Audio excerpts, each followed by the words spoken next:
Welcome back, everyone. Welcome back to another season, another day here of the GSL, the 2025 GSL Season 2 Qualifiers. I'm, of course, your side VIP. With me, I'm joined by these amazing players and by the people in the chat as well. Welcome, one and all to Season 2. It's insane just how close and how condensed and how back-to-back these tournaments are. Of course, we were live last night. We were live yesterday with the Season 1 finals, and now we're here with the Season 2 Qualifiers. And there's a lot of matches. There's a lot of matches here in these qualifiers. For those that are curious, these qualifiers, it was a two-day event over the weekend.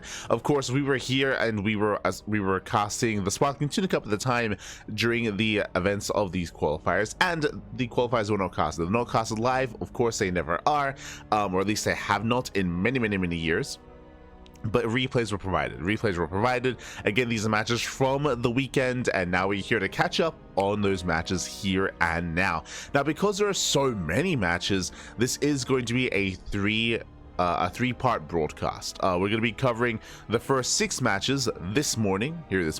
Then we have another 6 matches this evening, and then another 6 matches tomorrow evening as well. So 3 broadcasts back to back, in a way back to back, because in between the second and third broadcast, we also have Dallas, DreamHack Dallas. It starts in like 15 hours. It's not too far away, actually. Like, Dallas is right around the corner. We're gonna be there for Dallas as well. Of course, we are approved to co-stream the event and also to stream the event live for the first day or so. So we're going to be all around. We're going to be all about Dallas. Again, that's going to be later on this evening. I'll do my best to get some sleep. I'm going to do this cast, then get some sleep, and then get the next cast, and maybe get a nap. Probably won't have enough time, and then bam, straight into DreamHack Dallas. Oh boy, it's going to be an intense weekend. It always is. It always is whenever there's a big offline event. Meanwhile, when it comes to our qualifying matches, we have our lineup. We have our 6 matches. Here we go as we switch scenes over and catch up on the bracket. Here we go. We have our 6 best of 3s. Now, the way this works here is the first we are pairing up our matches here, and we have Group A. So the brackets, the qualifier was split up into various different groups. We have Group A, where we have our top 3 players. We have herO, Rogue, and Percival. Of those 3 players, 2 of them will qualify for GSL. So herO versus Rogue is up first. The loser gets knocked down to face off against Percival in another best of 3.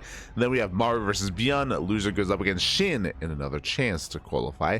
Classic versus DRG. Loser goes up against Cure for a chance to qualify as well. So we have our 6 best 3s back to back. That is going to be our first lineups here of this broadcast, and tomorrow we have another 6 matches as well.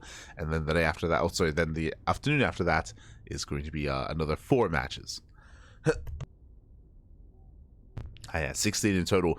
But yes, here we go. Of course, herO, he is our reigning champion. He is our champion from Season 1. Of course, we did cover that last night. Likewise, even Cure is our runner-up as well. But as you can see, herO and Cure, even though they were the top 2 of last season, no invites. There are no invites, there's no seeding. Regardless of where you place, you have to work through the qualifiers yourself, and you have to work your way through and have a chance of qualifying. There is a chance here that neither one actually makes it into the main event, into GSL. It's possible depending on how these qualifying matches go. Let's go. Let us go. As we are getting ready here for our first setup, for our first lineup here. Setting up.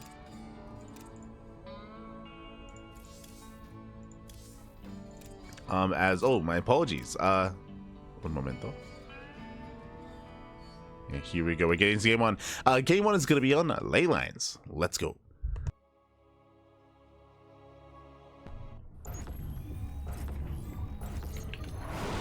It's going to be a long day. But here we go. Spawning in the bottom left-hand corner of ley lines, we have our South Green Protoss player. We have our Blue Protoss representing Twisted Minds. It is herO. And spawning in the top right-hand corner, we have his opponent. We have the red Zerg player, the red Zerg player himself. We have the South Korean Zerg for Team Falcons. It is Rogue. Is Parting participating? From my understanding, no. We do have the qualifying matches, and as far as I can tell, Parting is not a part of any qualifying match. So it's possible that he did play in the qualifier, but didn't make it far enough for a qualifying match itself. So we won't be covering his matches. It's possible that he played, but got knocked out early, or possible that he just didn't play. Because of the fact that Parting did not compete in the Season 1 qualifiers, I'm assuming he didn't compete in Season 2 either. So I would imagine not.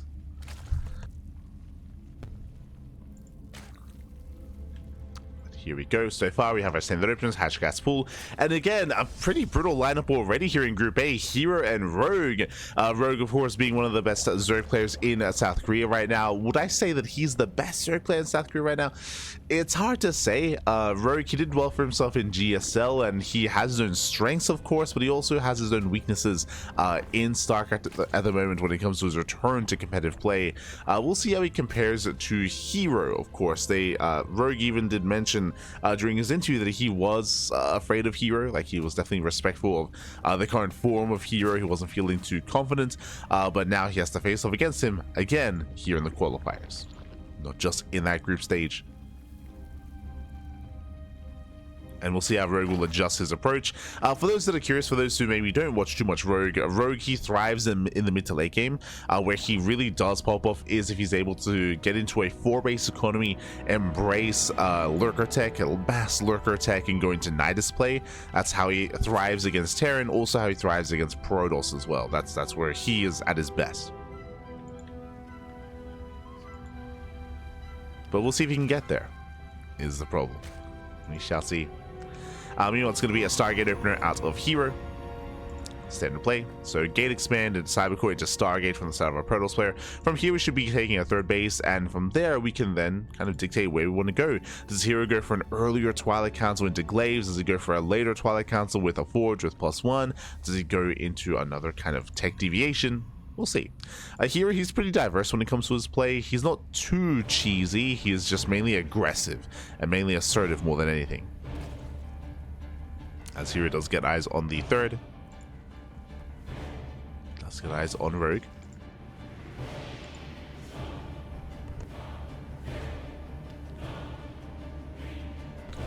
The DreamHack lineup is stacked. Yes. Everyone who's anyone who's everyone who's anyone is going to be at DreamHack. It's going to be very stacked. We'll do our best. To cover that. What I mean by that is, I believe all the groups happen at once, or no. I think maybe 2 groups are scheduled for the morning, 2 groups for the evening, but there's going to be a lot of matches happening at once, so we'll have to pick and choose and determine where we want to be and where we want to go. We'll do our best. And now, the 3rd base is going to be taken.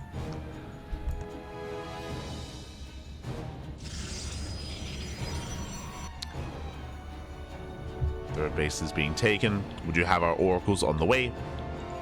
Again, nothing crazy so far.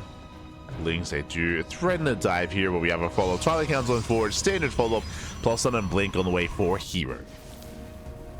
Likewise, as the Oracle moves out, it's going to be on a road to keep up with the Oracle. Oracle does get some lava and will deny one of the eggs, just barely. Does cancel the drone. Being forced to rotate early Red Chamber. This should be +1 melee. There is a build where you can go into +1 range, but there it is. Melee is on the way. This tells us that Rogue plans on going into Ling Hydra. Typically, going into melee like this means that you do want to skip your Roach Warren. We'll wait for the next 30 seconds to see if we get a safety Roach Warren. Otherwise, we can just skip it. And, ooh, that's going to be +1 and charge, not Blink. Uh-oh. A much more aggressive build here by herO. Now, what does this mean? This means that we need roaches. I mean, banelings can suffice, but if Rogue does skip his Roach Warren, as we mentioned that he might, then the Rogue is going to be in trouble. Oracles, they poke in, they see there is no Roach Warren. They head into the main. Lair is already on the way, and Rogue is being greedy. Rogue is being greedy, and he might be punished for this. Gateways are being thrown down. Zealots are going to be amassing. Ooh, the Oracles, they take a lot of hits, have to back off. And it's going to be purely Ling Queen to defend against the initial wave of charge lots. And Rogue is in the dark. Rogue, he never scouted the main. You can see the Zelts, yep, they're banking up as we speak. Now, thankfully, there is a Baneliness on the way at least, and that will help. It is an answer. It's not going to be as secure as Roach's, but it is going to be an answer nonetheless. Unfortunately, Banelings have to morph in. They have to be ready. Lings a poke. They do not get eyes on the Zealots, not yet. Oh, Scout is denied. And here they come. Here we go. We're going to be rallying everything across the map behind this double robot production. Oh my god. We have double robot on the way. This can lead to double Colossus. There we go. The charges are revealed. We need Banelings. Baneliness is still not done. Lings are amassing 12 more Lings in production. Queens, they all come together. And with the help of the Queens, I think we should be okay. It's going to be close though. The Oracles, they go for the Queens. And again, there should be enough Queens here. There should be enough Lings. Zealots, they trade well for themselves, but they are not enough. Whew, okay. More charges have arrived, but for the most part, herO, he's run out of steam, and Rogue does hold. Thankfully, Rogue, he did scout this, and it just ahead enough. He was able to see this ahead of time, built up, and now he's getting away with Ling Hydra. Rogue now in a better position. This charge timing had to do damage, and we still have more Zealots on the way, but this had to do more damage. The fact that it didn't is putting herO in a rough position,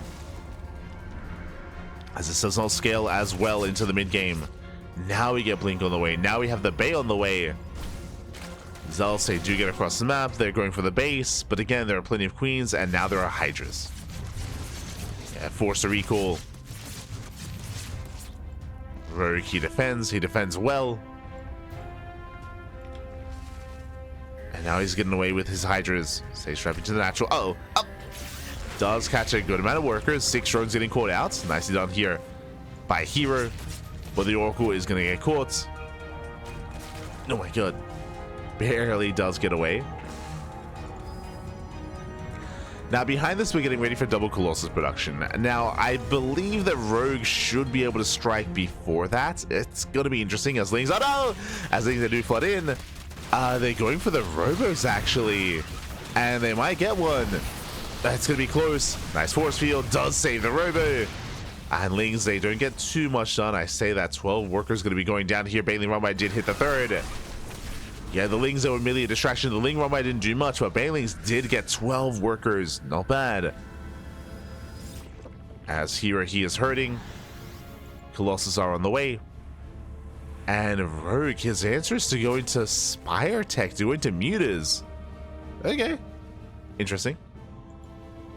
Interesting, we have the Spire on the way. That is a bold move. Zelsa heading towards bottom right. Oracles towards top left. Rogue, he's not quite in position here. Lings, they try to collapse in. Zelsa trade well for themselves. They don't quite get into the middle line, but the base is going to go down. Takes down the expansion. And Zelsa get the hell out of there. They do walk away. Likewise, Prism into the main. herO doing a great job here, just pulling Rogue apart. Gets an expansion. Going for the Queens. Didn't get the drones. Bear that in mind. The middle line did survive. As Rogue, he just transfers over. Okay, just transfers over towards the northern base. Rogue's economy is still on point. The Spire was a scouted. Checking the vision here, it was not. The Spire just now finishing up. And anti-air is something that herO doesn't really have. herO is building up Colossus. He's building up Charge. He has Blink and he has a handful of Stalkers. He has a couple of Archons. But he doesn't really have a mobile anti-air army. +1 air attack is on the way. Going into... Let's go. That's very old school. Going into Corruptors. For those who remember, back in Heart of the Swarm, it was not uncommon to go Roach Hydra Corruptor in ZVP to deal with Colossus. This was, of course, before Disruptors and before Lurkers. But yeah, it wasn't too uncommon to go into Corruptor tech. And we're seeing that here. And again, it is an answer to the Colossus. This is the best answer, though. We'll see. Will it work? As here's moving out.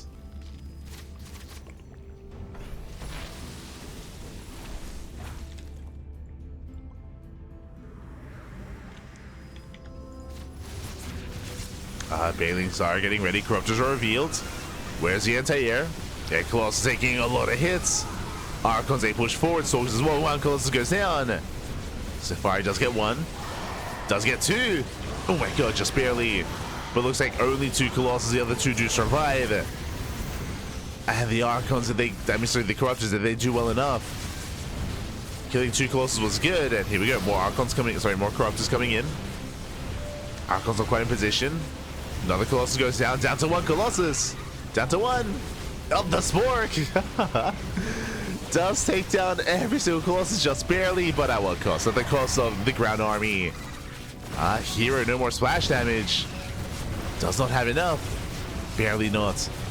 Archons move in. The boys are being pulled. Charge lots arrive just in time. The charge lots, they have arrived. And with all those else, it looks like herO's done it. He has done it. We're down to what? We're down to 5 Hydras. It's still so very close. But GG gets called herO. He breaks on through, and herO takes game number 1. Whew. GG. A very close fight there. And again, a very intense back and forth. Bearing in mind that herO did not have the best start. herO, he went for initially +1 in charge, and he traded against Lings. He did not get economic damage. He did not break through the Queens. It was a very nice defense there by Rogue. But unfortunately, as we saw, even though Rogue did defend well for himself, Rogue, he had a harder time at transitioning out of that. He was able to drone up, yes, but he was losing bases. His answer was to take up into Corruptors, which had their place, but even though they did kill the Colossus eventually, by the time they did, the Colossus, they did still trade well for themselves. They were getting a lot of value, trading against Lings, trading against Hydras, a lot of swipes were going off, and it was a very unique way to deal with this Colossus push and Colossus timing, but barely was not enough. GG. GG, well played. A very crisp timing there out of herO as well, to be able to strike just before the Corruptors really hit critical mass. And that leads us into game number 2. Let's go.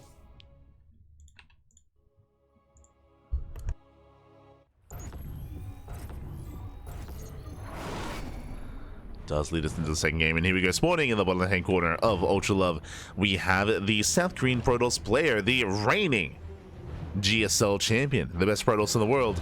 And leading the series 1-0, it is a herO. And spawning in the top right hand corner, we have the South Korean Zerg player, the Red Zerg, representing Team Falcons. It is Rogue. Here we go, and welcome to one of the smaller maps in the map. Welcome to Ultra Love, and we are not strangers to all-ins on this map, especially from the side of Zerg. We have seen a lot of Queen Walks across the map, a lot of German taxis as well, a lot of Italian Vespers, if you will, that has occurred. So we'll see how Rogue will approach this as well.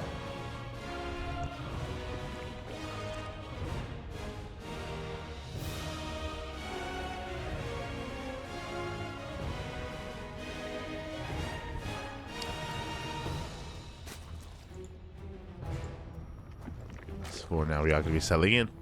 Again, it's going to be hatch gas pull out of Rogue before take the unnatural natural.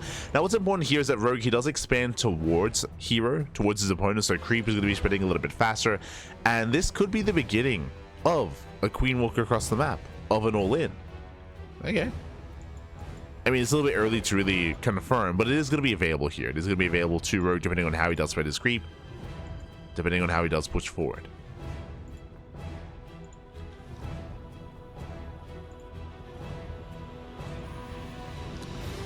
So now herO going for a gate expand into Cybercore. Standard opener out of herO. herO, he has confirmed the location of the third. He is aware.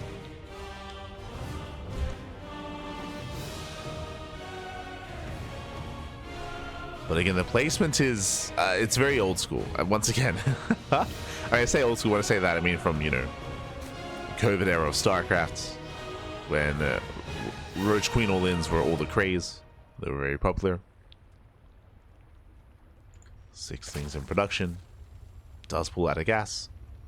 Stargate opener out of herO once again, which is what we expect. Stargate opener. Now, based on the initial charge build that herO went for, the charge timing that we saw in game 1, and seeing it kind of fall on its face, I would imagine that herO is going to be avoiding that here coming into game number 2.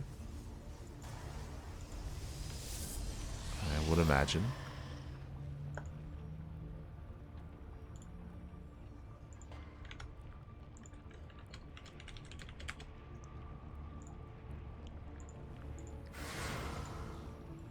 Setup said do threaten another shade.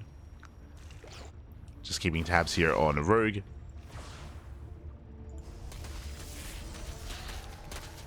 Oh. Things do poke in.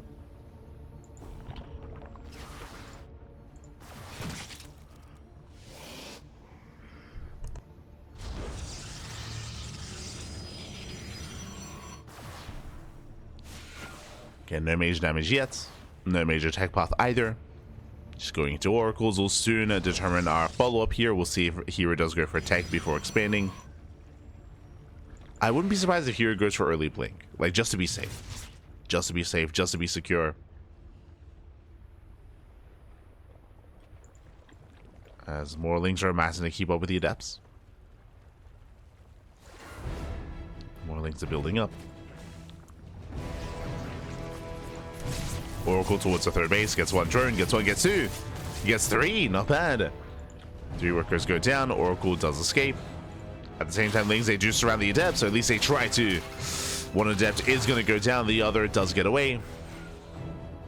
Rogue is still droning, and we should soon be seeing that Twilight Council from herO. Should be on the way.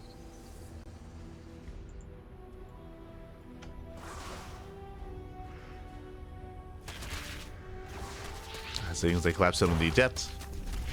Oracles do respond. 12 more things on the way. Yep, we're going for the walk. As we mentioned, because of the base, because of the creep, we did imagine a queen walk was coming, and we're going for the Ling Queen all in. Rogue is not droning whatsoever. He's massing up nothing but Lings, nothing but queens. And herO, he just now spots this. He's just now aware. Now, I'll be honest, I don't think herO can save this third. He just doesn't really have much to work with. Remember, this hits so fast. He's going to try to make a stand. herO, he cannot engage with the oracles. There are just so many queens. Lings, they flood. Oh god, they flood in. They flood into natural. Oracles, they can deal with this at least. Yeah, Lings aren't going to be falling. There's the NG overcharge. Lings are cleaned up. Oh, meanwhile, the adepts, they were dealt with. And now we up to four oracles. Jesus. Nah, but Lings, they flood on forward, and the base is going to go down. Again, there was no saving this third base. Again, the creep was just so fast. The base, as a result. Third base goes down. Nice pick up here by Rogue. And herO is going to charge as a follow-up. Does hit the bases. He can get a couple of drone kills. He gets one. Meanwhile, the third base goes down. And from here, the queens, they just walk back home. They just walk back home, and they're already almost onto creep. They are getting back. herO, he has to engage. He gets one. He gets two. Now he gets all the queens, but this is late. The damage has already been done. As he cleans up every single queen. Well, they got the third. And now herO is forced into a 2-base all-in. Yeah, 2-base all-in here. We have 5 gateways on the way. Going to be 7 in total, so 7-gate, 2-base all-in. I say that he's trying to re-expand. Yeah, we'll be able to. Now, a couple of things. He's revealing Stalkers. This does look like we have a Blink follow-up, when really it's going to be Charge instead. This is going to be a surprise here from herO. Rogue does collapse in.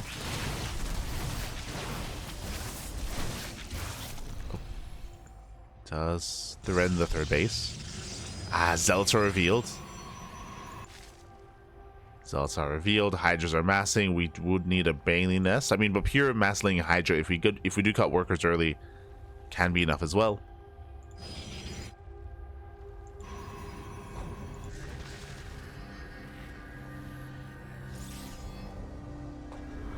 Zealots are warping in. Hatching another queen. Getting one. Getting two. Oh. Takes up a Hydra as well. We'll lose 1 Oracle. 2 Oracles in the process. Expensive losses for herO. Very expensive. So here got a little bit too greedy, did misjudge. Again, the Hydra count is getting too high. These Zealots, have they missed their timing? It's gonna be close. It's gonna be close here. roRo, he hasn't been droning, he's been making nothing but Ling Hydra. herO, he doesn't have enough.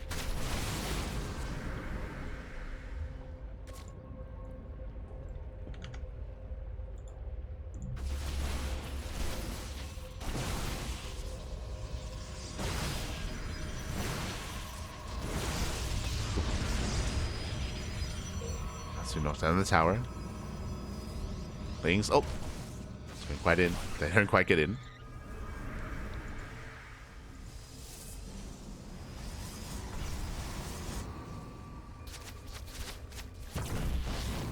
So the Oracle goes down, and roRo is just going for the all-in. He hasn't droned in like 3 minutes. Like, he has not droned in quite some time. Knocking down those rocks, massing up Ling Hydra. We have Valenus behind this just in case. And roRo, he's going for the kill. Behind this, Storm is done. Okay. How many High Templar? 3. 3 High Templar. We're going to have around 3 Storms, at least. So this is going to be a tough hold for herO. Balins are morphing in. The Zealots, they get caught out. They do buy some time, though. They drag back the army. Getting on top of the Hydra's not bad. herO trading well. At the same time, Balins are dealt with. And herO, he can take a fight. So going for the Storm.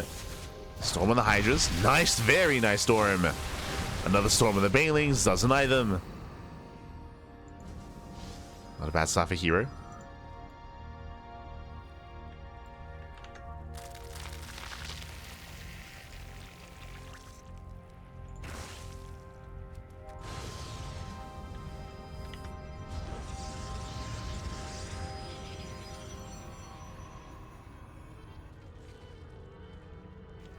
herO moves out.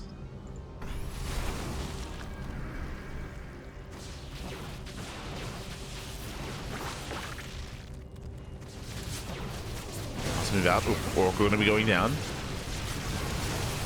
Likewise, Balins do collapse in. They don't trade too well against the Stalker. Zealots are kept in the back line. Nice controlling from herO. Saves the Zealots, but there's still more Balins. Oh, Storm. Oh no! The High Templar there extend. 3 High Templar left, down to 1. Yeah, no more Storms. No more Storms. Without those Storms, the Hydras, they trade well. They take down the Archons. Stalkers, God, they struggle against the Hydras. And with that, roRo holds. roRo, he does hold, he does defend. Again, those Balins with the MVPs, they shut down the High Templar. They shut down the Storms. And with that, roRo holds. roRo, he barely holds on. roRo, he's still not made workers in now like 4 minutes at this point. herO is expanding. herO trying to transition out of this or trying to build up.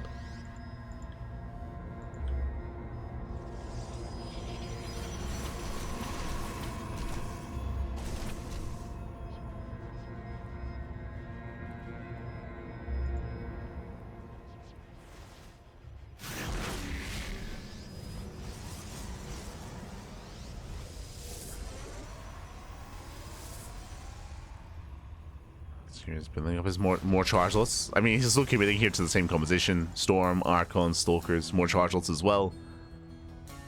With the Robo on the way, we can now gain access to Robotech, getting into Colossus. But we're still a ways away. Until then, I still favor Rogue's composition. Going into Lingbane Hydra. From here, he's now droning up, finally. From here, he can start taking up into Lurkers. Getting into the base, the game is slowing down. Okay, let's go. And we did mention at the start of the series how Rogue, his strengths lie in the mid to late game. That's where Rogue is at his strongest. He's getting there. He's getting there. Gaining map control, spreading creep. Balings are moving out. Now, based on all these Balings, Rogue had a choice to make. He could have either committed to this kind of army or throw down infestation pits. He is not taking. He is making that decision. He's not taking up. He's on a decent drone count, and he can drone up to 80. He can tech if he wanted to. But now, though, he's committing. Results are they get eyes on saturation. They also get eyes on lack of gases. Is a sign. Cannons are on the way. Throw down cannons, fleet beacon as well. What's important about this fleet beacon is that there's only one Stargate. He's not committing too hard into a Skytoss transition, which I do think would get him killed.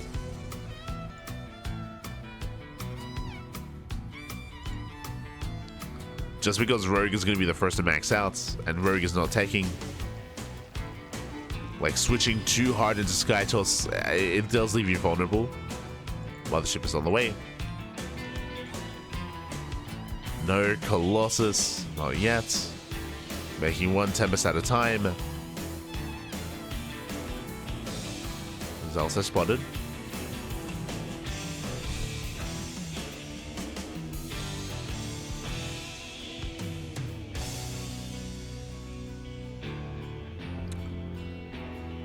As Rogue is breaking out, and he's almost maxed.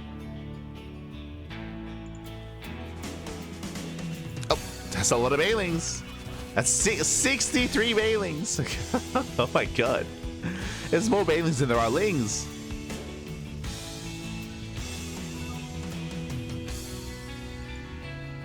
As Rogue is still building up, still amassing.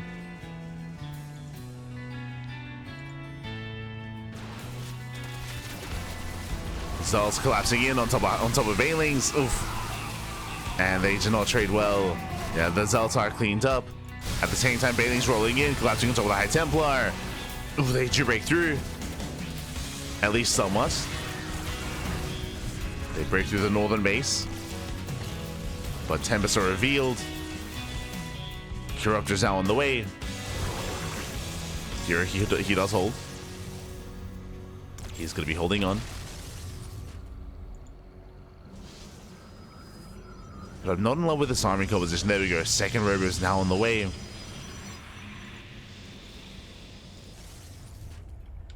Rotating over. Blink was never researched.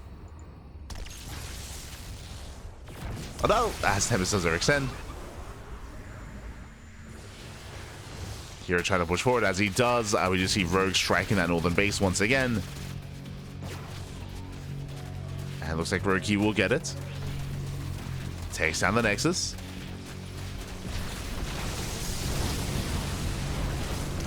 Takes down Nexus for a couple of Lings. Better trade here for Rogue. That's a lot of that's a lot of Storms. Oh my god. 7 High Templar. Each was soon to be 2 Storms. Jesus. But he's so heavily reliant on those Storms. Here we go. League main coming in from both angles, from both sides. Decent Storms on the right. Bailings don't quite make it through on the left. The Storms they're just a little bit too good.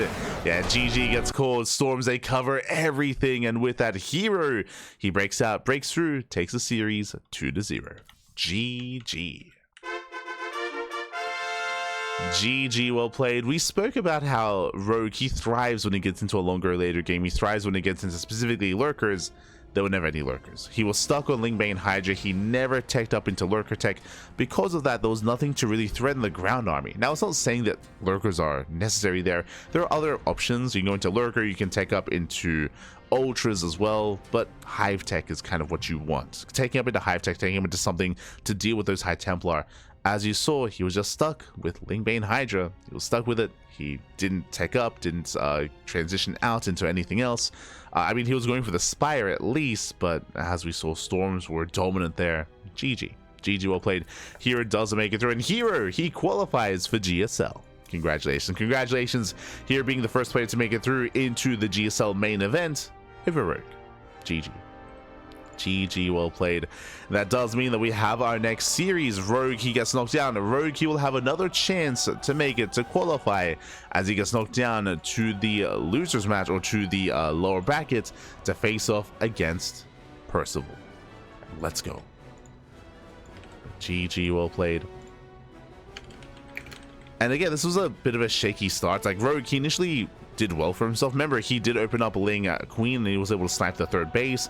Rogue, he was able to take a better trade afterwards as well. Like, he wasn't in a too bad of a position, but he did decide not to tech, right? Like, Rogue, he made that decision not to tech up, not to get ready for a longer game state. GG.